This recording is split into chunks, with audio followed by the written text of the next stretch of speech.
বাংলাদেশ ছাত্র শিবিরের কেন্দ্রীয় সহকারী আন্তর্জাতিক বিষয়ক সম্পাদক মোহাম্মদ জিসান মিয়া প্রধানের ঘটনার সংক্ষিপ্ত বিবরণ।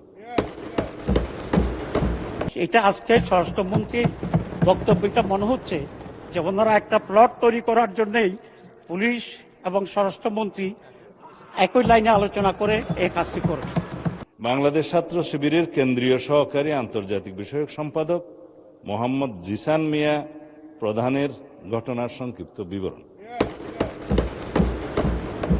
মাননীয় স্পিকার, উল্লেখিত বিষয়ে আমি মহান জাতীয় সংসদকে অবহিত করছি যে গত 11 জুন 2026 তারিখ রাত 8:30 কুমিল্লা জেলার দাউদকান্দি বাজার হতে বাংলাদেশ ছাত্র শিবিরের কেন্দ্রীয় নেতা, যার পদবি সহকারী আন্তর্জাতিক বিষয়ক সম্পাদক মোহাম্মদ জিসান মিয়া প্রধান নিখোঁজ মর্মে 12/6/2026 খ্রিস্টাব্দে দাউদকান্দি থানায় এসে তার পক্ষে মোহাম্মদ রাসেল আহমেদ, ঠিকানা স্থায়ী ও বর্তমান সাং বীরবাগ গোয়ালি ইউনিয়ন বটেশ্বর থানা দাউদকান্দি জেলা কুমিল্লা, মোবাইল নম্বর বললাম না, আছে, একটি নিখোঁজ জিডি করেন।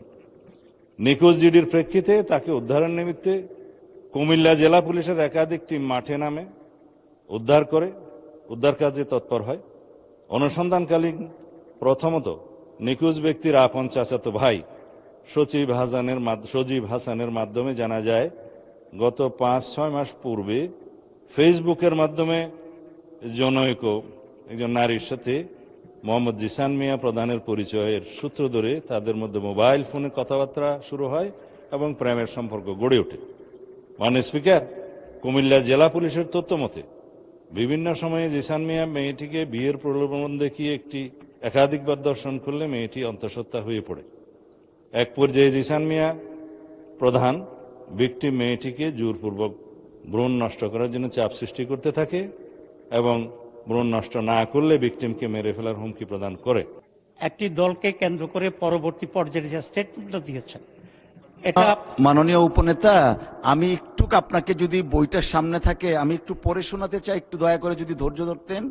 300 বিধিতে বিবৃতি দেওয়ার পর এই ব্যাপারে কোনো কোশ্চেন করা যায় না। এটা আমাদের ওই রিটেন একটা যে কনস্টিটিউশনের মতো এটা সংসদের। উনি কিন্তু পরবর্তী যে বক্তব্যটা, সবাই যদি কথা বলেন তাহলে ওনাকে উপনেতা কেন বানিয়েছেন? দয়া করে বসেন। যেহেতু বিরোধী দলের নেতা নেই, উপনেতাকে ফ্লোর দেওয়া হয়েছে, তাহলে ওনাকে কেন বানালেন? আচ্ছা, ধন্যবাদ। না, আপনি মাননীয় সদস্যবর্গ, অত্যন্ত নিন্দনীয়। জি মাননীয় উপনেতা, আপনি বলুন। জি, আজকে স্বরাষ্ট্রমন্ত্রী পরবর্তী পর্যায়ে যে সাবজেক্টটা বলেছে, আপনার এটা এলাও করা উচিত হয়নি না জেনে। 1 নম্বর। 2 নম্বর কথা হচ্ছে, আমি কিন্তু আগেরটাও জানতাম না, আগের বিবৃতিটা কি ছিল সেটাও জানতাম না। আপনি বলেন কি বলতে চাচ্ছেন প্লিজ। কিন্তু ভেরি আনফরচুনেট থিং হচ্ছে এই যে আমার জানা নাই স্বরাষ্ট্রমন্ত্রী পরবর্তী পর্যায়ে একটি আনডিসাইডেড ম্যাটারকে, বিতর্কিত বিষয়কে এখানে পার্লামেন্টে এরকম বক্তব্য রাখা কোন একটি দলকে করে, এটাই বোধহয় বাংলাদেশের পার্লামেন্টের ইতিহাসে এই প্রথম বলেই আমি মনে করি। এবং এটা মনে হচ্ছে আমার কাছে যে মাননীয় স্বরাষ্ট্রমন্ত্রী একটি দলকে কন্ডেম করার জন্য ইন্টেনশনালি এটা এখানে প্রেস করেছে। ঘটনাটা যেটা হয়েছে, আমি এখন জানতে চাচ্ছি যে জিসান এখন কোথায় আছে, 1 নাম্বার।